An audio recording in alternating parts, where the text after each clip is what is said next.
Hey guys, so I got a quick video today on a 2014 Toyota Prius V. I'm gonna show how to reset the maintenance light after an oil change.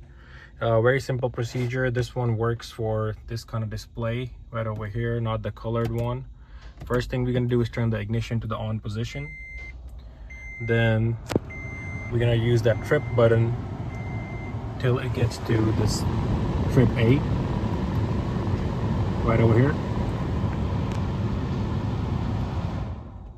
Once you get to trip A, turn the ignition off. Then we're gonna press this button and turn the ignition on and hold it. You can see that countdown going backwards.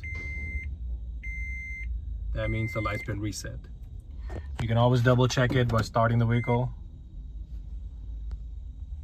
and the maintenance light should be gone. So very simple procedure, no special tools are needed. First thing, make sure you go on trip A using this button right over here. After that, turn the ignition off, press and hold the kilometer mile per hour button, and then press the ignition on button and hold the kilometer button till you see the countdown going back. So hopefully this helps. Thank you for watching this video. Please support, like, and subscribe.